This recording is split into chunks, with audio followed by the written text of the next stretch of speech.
here for you. Fox 4 News starts now. Hello, I'm Dan Godwin with a look at what's making news in North Texas. A prayer service and wake in Dallas this evening will honor a trailblazer in Texas politics. President Biden will be among the dignitaries paying respects to former Congresswoman Eddie Bernice Johnson. The president will deliver remarks at that gathering. Johnson died December 31st at the age of 89. She was the first black woman and registered nurse elected to public office from Dallas. Johnson served more than 3 decades in the U.S. House. Her family claims medical negligence caused her death. They are preparing a possible lawsuit against the rehabilitation center where she received treatment. Tonight's prayer service is at Concord Church in Dallas, the same church where Johnson's funeral will be held tomorrow.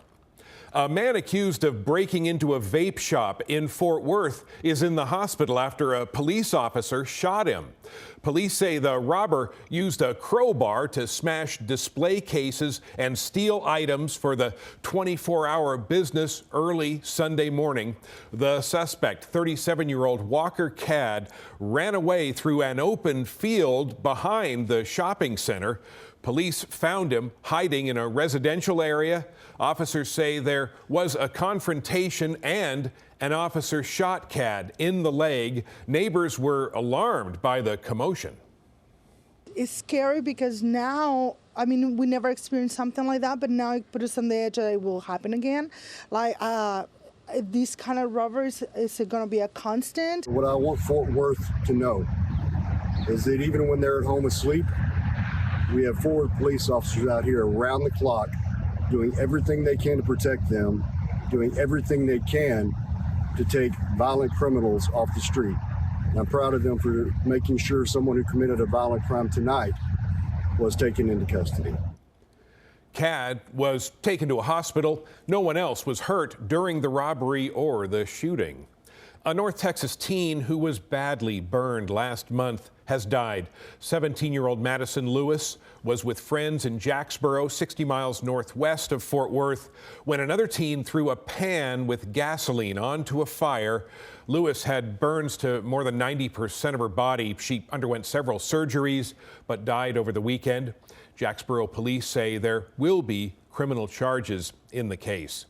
Students in the Duncanville school district south of Dallas returned to class today with new rules. All students are now required to carry clear backpacks into class. Last week we told you Duncanville ISD distributed clear backpacks to each student free of charge. Students will be allowed a small non-clear personal item bag to carry things like money, a phone, and hygiene products. The Cowboys and Packers will play here on Fox 4 Sunday afternoon. That wild card game is at AT&T Stadium. Kickoff set for 3:30. A local barbecue joint hopes the promise of free food will help keep a key member of the world champion Rangers in North Texas for another season. We'll explain coming up. Winter is coming. We'll break it down for you coming up.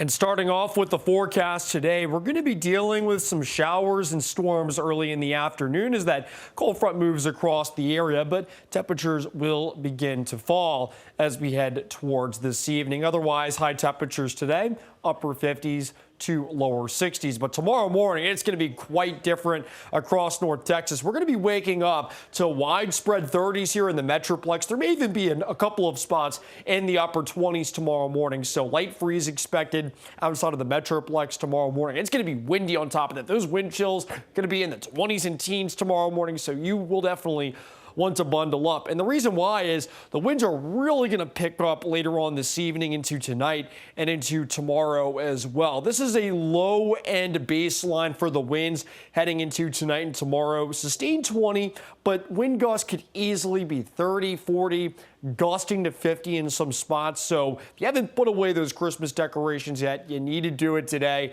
because it's going to be extremely windy heading into tonight and especially into tomorrow.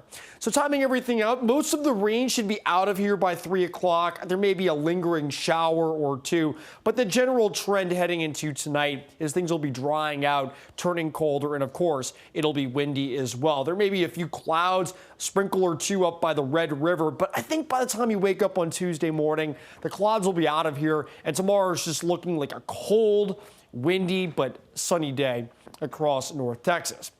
All right, so taking a look at the big picture today, 50s right now in Texas. Got actually some 70s there in Brownsville, some warm, muggy air along the Gulf Coast. Big severe weather event there today, but that's not going to be our problem here. But our attention is going to shift off to the north going forward as Arctic air begins to spill down to the United States. It's already cold up there, Cut Bank 5 degrees. But once you get up into Canada, take a look at these temperatures. This is some bitter cold building up there as that Siberian air mass begins to build its way into Canada. -29 Fort Smith, -26 in Yellowknife. It's going to get even colder up there over the next several days. And I'm thinking by this weekend and especially in early next week, this Arctic air is going to spill down to the United States. Now, the question is, how cold does it get here? That remains to be seen. Computer models are having a hard time handling this polar air. This is pretty typical, but usually they're underestimated and they're usually a little too slow with it. Either way, looking quite cold, especially as we head towards Martin Luther King Day. Take a look at our high temperatures over the next several days. 49 tomorrow, so it's going to be chilly for your Tuesday. We'll be back up into the 60s heading into Wednesday and on Thursday. But after that, first wave arrives on Friday. It's going to be cold, high temperatures in the 40s. May bounce back briefly Saturday or Sunday, depending on the timing of that front. But I'm telling you, next Monday, looking quite cold across the Fox 4 viewing area. Lows, this really tells the story. We'll be in the 30s over the next few mornings, 37 on Thursday. But then into this weekend, our lows will be down to the 20s.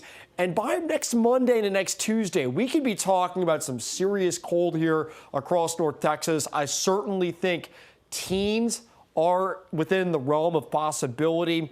Either way, old man winter is coming. We're expecting well below average temperatures as we get into the middle parts of the month. So here we go. We're going to be watching those colder temperatures. Here's that 7-day forecast for you. 62 today. We'll be down to the 40s for those highs on Tuesday. Sun will be back. It will be very windy, though, across the area tonight and to tomorrow. Otherwise, looking ahead to the rest of the week, we bounce back ahead of that front on Thursday, mid to upper 60s, looking like for highs. But after that, it gets cold around here. And after Sunday, we could be talking about significant cold heading into early the following week. All right, thanks, Dylan. A popular North Texas restaurant is making a tempting offer in the hopes of helping the Rangers repeat as world champs. The owner of Arlington's Hurtado Barbecue posted a video on social media over the weekend reaching out to free agent starting pitcher Jordan Montgomery. Brandon Hurtado made this offer to the lefty in hopes of getting Montgomery to sign a new contract to remain in Texas. We're going to give you free barbecue for life. It's not a joke. I'm dead serious. Jordan, you come back and pitch for the Rangers this season, you'll never pay for Hurtado Barbecue again. We love you, brother. We hope to see you back on the Rangers and Globe Life Field this year. Where do I sign? MLB Network reports Montgomery would like to return to the Rangers. If he does come back, he won't have to go far to get Hurtado Barbecue. The restaurant has a stand inside Globe Life Field. Well, some of Houston's best restaurants served up food for Michigan and Washington fans ahead of tonight's college football championship. Minute Maid Park, the home of the Houston Astros, hosted the event. More than 30 restaurants showed off what kind of cuisine the city has to offer. It was just making sure that we had a good snapshot of the city because you've got a lot of people coming into the city, and if they're going to go out and try, they're only going to get 1 or 2 restaurants in, but they can come tonight and try kind of just like a good vision of what Houston food scene is. The college football championship game kicks off tonight at 6:30. And that's a look at what's making news in North Texas. Of course, for news anytime, go to fox4news.com.